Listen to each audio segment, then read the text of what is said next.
Hello, everyone. Today we're going to talk about 21st century business language. We have discussed the importance of getting your punctuation and apostrophes in the right place and understanding how to put a sentence together. However, it's not going to make you an effective writer if you write like our great-grandfathers used to write.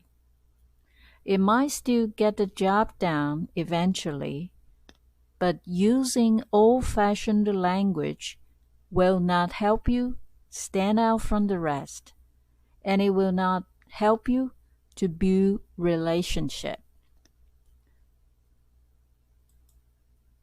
In the middle of the 20th century, business was conducted in a much more impassive, formal way than it is today. Face-to-face meetings were very formal and aloof. Similarly, the writing that evolved then became very formal, using long-winded, quite overbearing language. Writers used big words because they thought they would impress their readers, and many redundant expressions to add padding to their sentences. Passive voice was used extensively, putting a distance between the writer and the reader, which is exactly what people intended in those days. Business today, however, is conducted in a very informal way.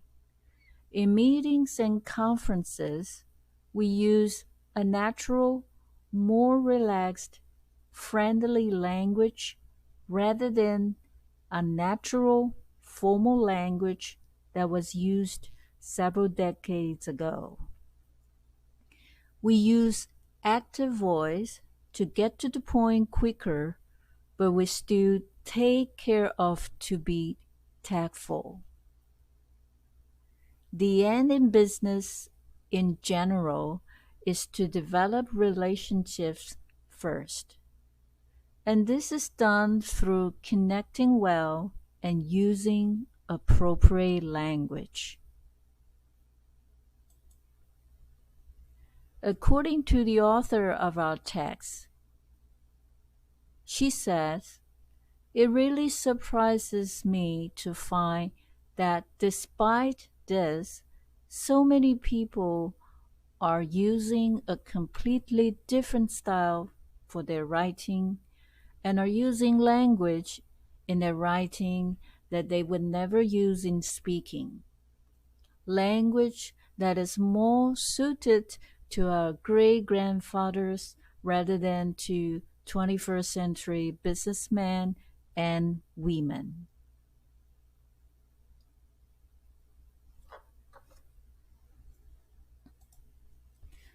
The language used in our writing today should be simple, courteous, relaxed, and straightforward, quite conversational. Here are some of the key reasons why you need to relax your language in all your written communications. Number 1, to establish relationships. Number 2, to communicate your ideas precisely. Number 3, to convey a good impression.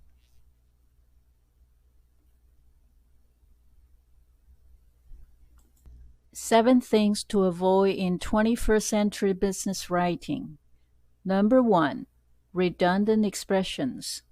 Number 2, long-winded words and phrases. Number 3, passive voice. Number 4, yesterday's language. Number 5, writing differently to how we speak. Number 6, using commas instead of full stops. Number 7, using thank you and regards all the time. Number 1, redundant expression. Instead of saying, please be advised that our next meeting will be held on Monday, June 14, we should say, our next meeting will be held on Monday, June 14. Instead of saying, kindly be informed that the fire alarm will be tested at 9 a.m. tomorrow, we should say, the fire alarm will be tested at 9 a.m. tomorrow. Instead of saying, I'm writing to let you know that Mr. John Ling is no longer with our company, we should say, Mr. John Ling is no longer with our company. Number 2, long-winded words and phrases. Instead of using, I should be very grateful, we should use please.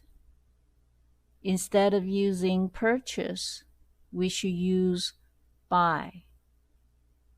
Instead of using endeavor, we should use try. Instead of using commence, we should use start. Instead of using terminate, we should use end. Number 3, passive voice. Instead of saying, arrangements have been made for a repeat order to be dispatched to you immediately, we should say, I have arranged for a repeat order to be sent to you today. Instead of saying, the cause of your complaint has been investigated, we should say, I have looked into this matter. Instead of saying, the seminar will be conducted by Adrian Chen, we should say, Adrian Chen will conduct the seminar. Instead of saying, sales of the X101 have exceeded all expectations, we should say, X101 sales have gone sky high.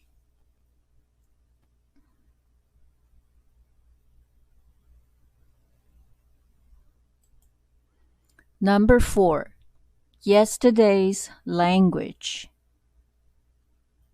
Instead of saying, we refer to your letter of October 21st, 2011, we should say, thank you for your letter dated October 21st, 2011.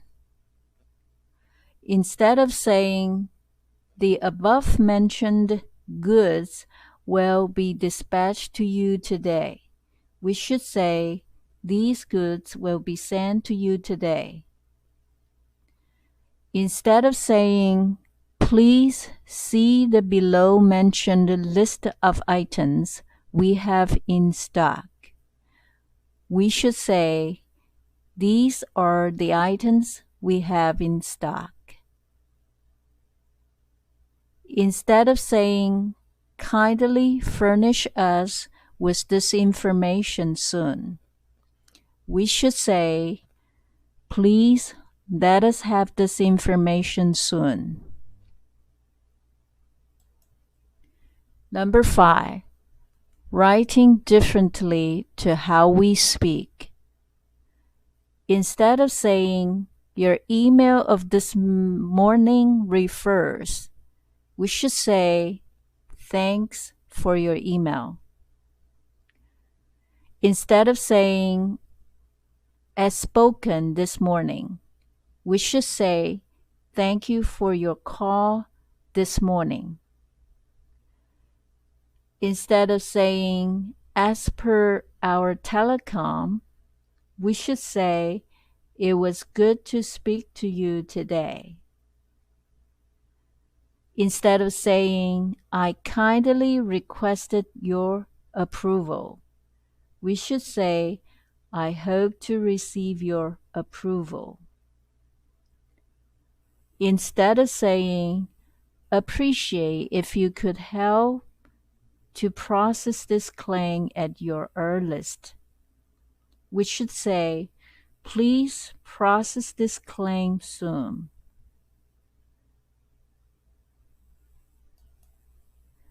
Number 6, using commas instead of full stops. Instead of saying, thanks for your email, it was good to hear from you, we should say, thanks for your email, it was good to hear from you. Instead of saying, Mary is responsible for this convention, she will be in touch with you soon, we should say, Mary is responsible for this convention. She will be in touch with you soon. Instead of saying, sales have been good this year, the figures are higher than last year, we should say, sales have been very good this year. The figures are higher than last year. Instead of saying, I love your ideas for this project, however, I'd like to discuss some issue with you, we should say, I love your ideas for this project. However, I'd like to discuss some issues with you.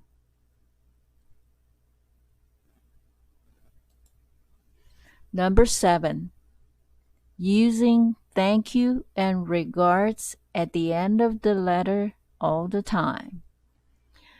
Instead of saying thank you, we should say, or we should try, saying thank you for your help. Please add a specific reason if you need other people's help. Or you should not use thank you. Instead of saying regards all the time, you should try to use best regards or warm regards, or see you soon, or have a great weekend.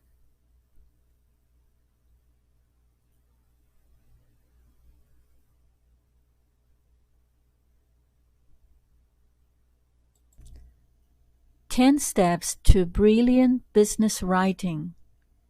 Number 1, writing naturally and sincerely.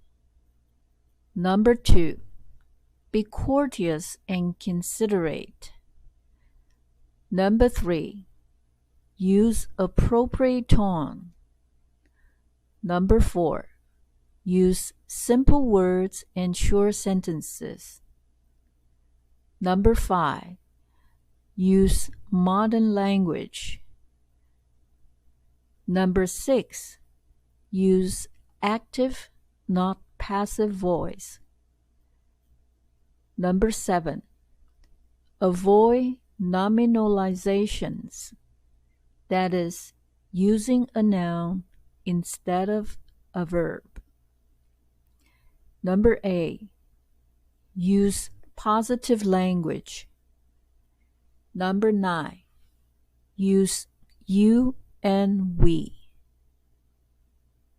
Number 10, be consistent. Number 1, writing naturally and sincerely. In our business letter, instead of saying, we have received your letter of June 12, we should say, thanks for your letter of June 12. Instead of saying, I have pleasure in informing you.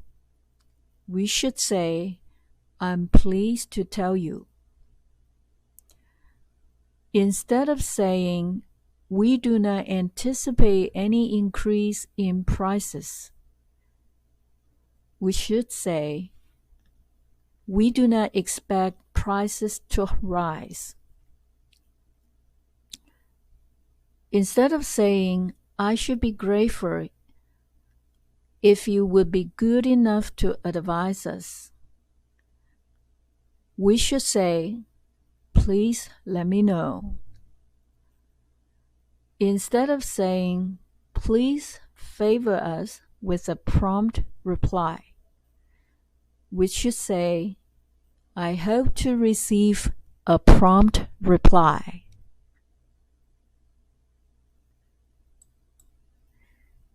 Number 2, be courteous and considerate.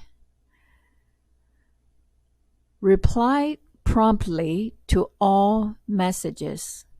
Answer on the day if possible.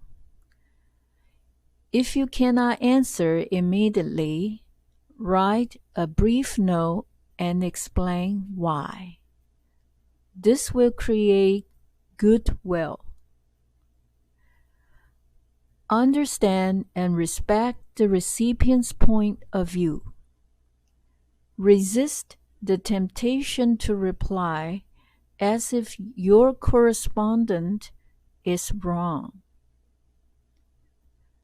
If you feel some comments are unfair, be tactful and try not to cause offense. Resist the temptation to reply to an offensive letter in a similar tone. Instead, answer courteously and do not lower your dignity.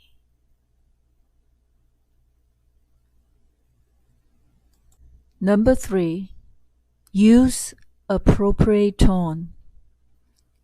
In our business letter, instead of saying, we cannot do anything about your problem, we should say, unfortunately, we are unable to help you on this occasion.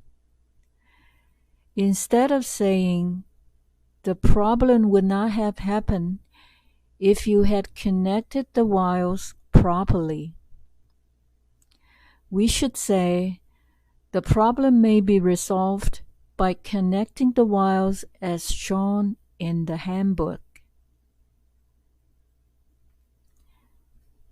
Instead of saying, your television's guarantee is up, so you will have to pay for it to be fixed, you should say, your television's guarantee has ended, so unfortunately, you must bear the cost of any repairs.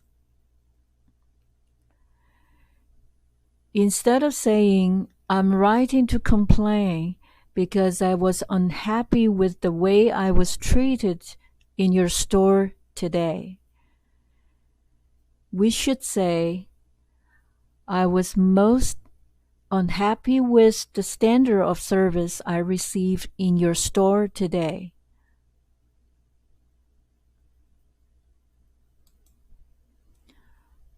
Number 4, use simple words and short sentences.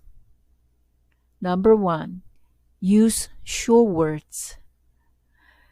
Instead of saying commands, we should say star. Instead of saying regarding, we should say about. Instead of saying purchase, we should say buy. Instead of saying utilize, we should say use. Instead of saying require, we should say need. Instead of using endeavor or attempt, we should use try. Instead of using terminate, we should use end. Instead of using state, we should say. Instead of using expedite, we should use hurry, speed up. Instead of using advise, inform, we should use tell.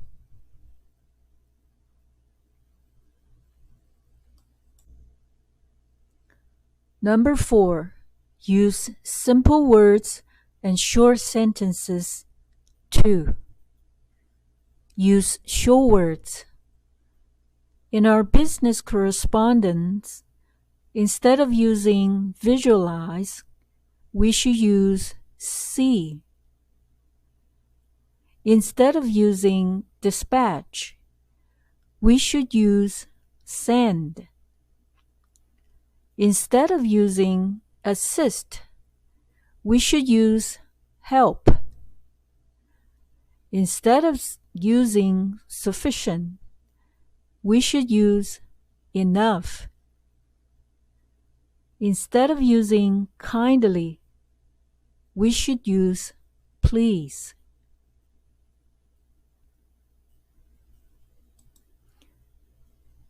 Number 4, use simple words and short sentences. 3. Keep sentences short and simple.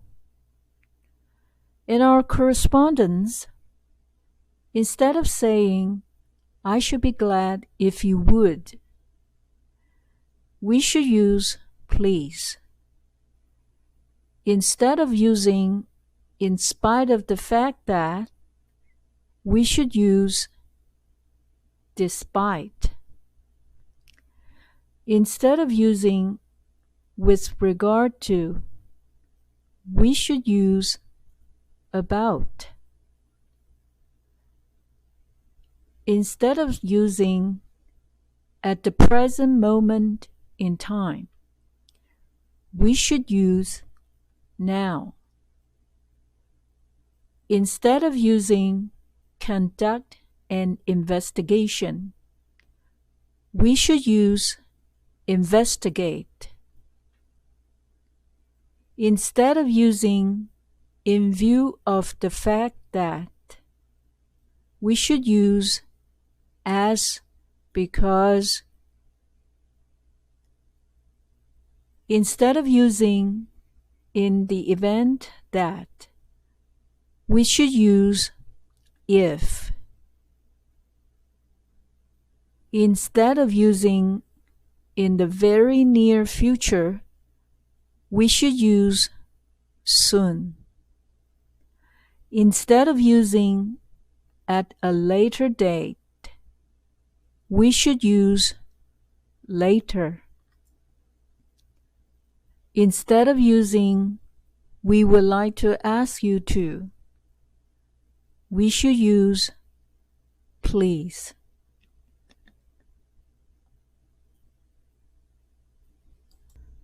Number 5, use modern language. In our business letter, instead of using we are in receipt of your letter of June 12, we should use thank you for your letter of June 12. Instead of using we have received your letter of June 12, we should use thank you for your letter of June 12. Instead of using enclosed herewith, you will find, we should use attached is or I'm attaching. Instead of using please find attached, we should use I enclose. Instead of using the above mentioned goods, we should use please remember.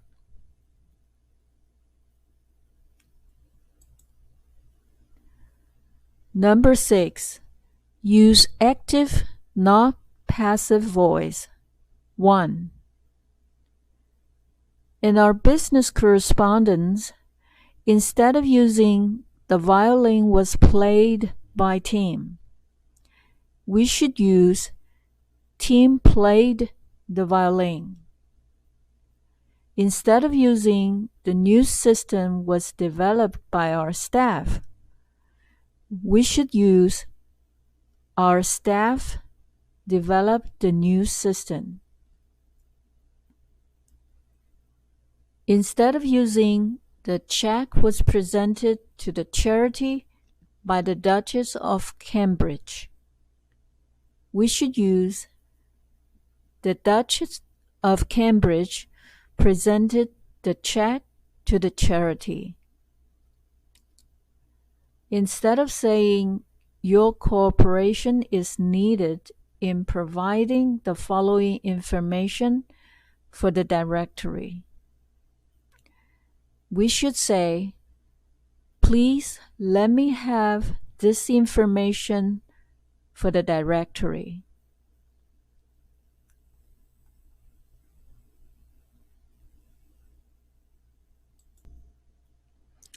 Number 6.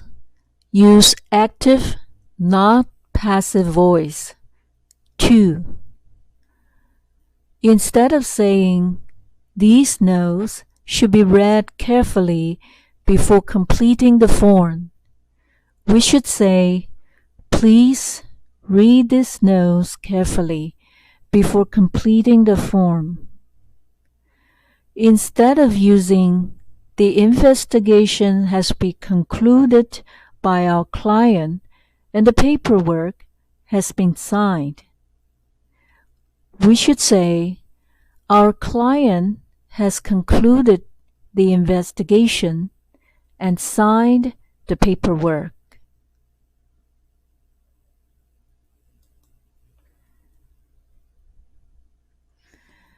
Number 7. Avoid nominalizations. That is, avoid using a noun to replace a verb. In our letter, we should use verb instead of noun. For example, we should use instead of the use of. We should use avoid instead of the avoidance of.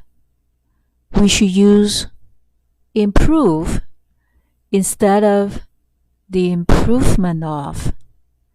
We should use implement instead of the implementation of. We should use clarify instead of the clarification of.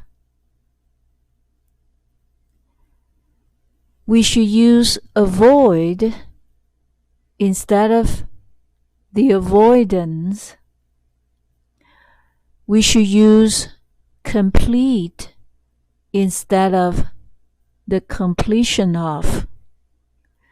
We should use provide instead of the provision of.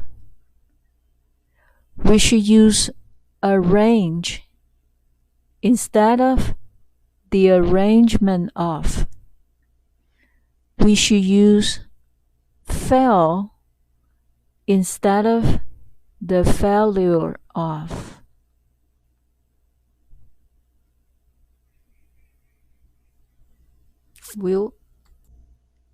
Number 8. Use positive language.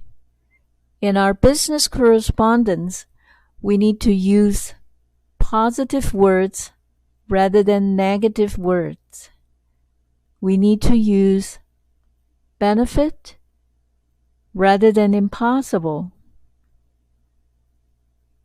congratulations rather than damaged, delighted rather than unable to. generous rather than mistake, glad instead of problem, proven instead of loss, sell instead of delay, convenient rather than failure, qualified rather than trouble, excellent rather than cannot.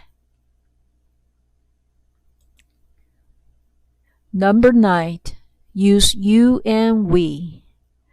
In our business correspondence, instead of saying participants must bring with them, we should say, please bring with you. Instead of saying a device is available from, we should say you can get a device from. Instead of saying our company is currently restructuring, we should say we are restructuring. Instead of saying we always tell our clients when, we should say we will always tell you when.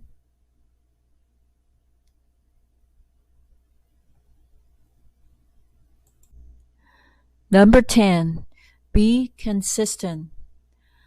In our business correspondence, instead of using the people attending will be John Wilson, G. Turner, Mandy Harrison, and Bob from sales, we should use the people attending the next committee meeting will be John Wilson, Gloria Turner, Mandy Harrison, and Bob Turner. Instead of saying, I confirm my reservation of a single room on July 16 and a double room on October 17,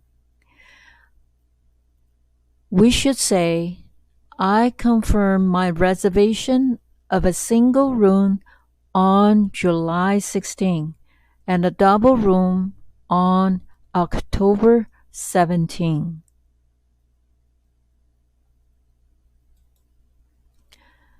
Write, rewrite, and edit.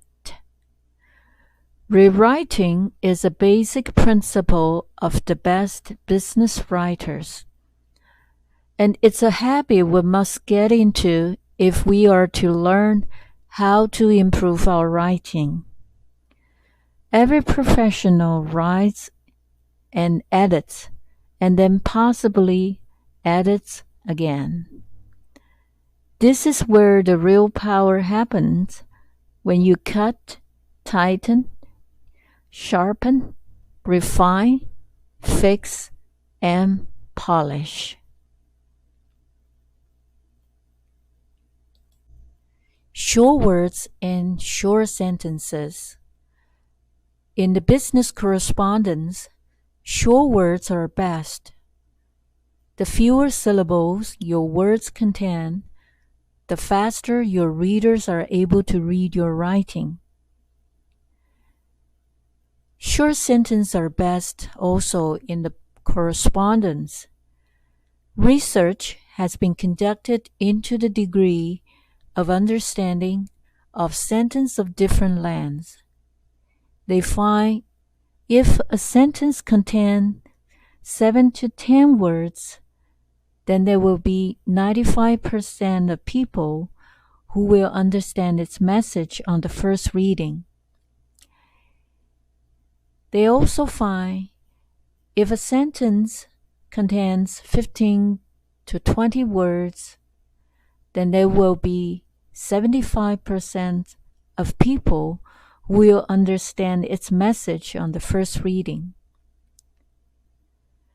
But if a sentence contain 27 words or more, then there will be only 4% of people who will understand its message on the first reading.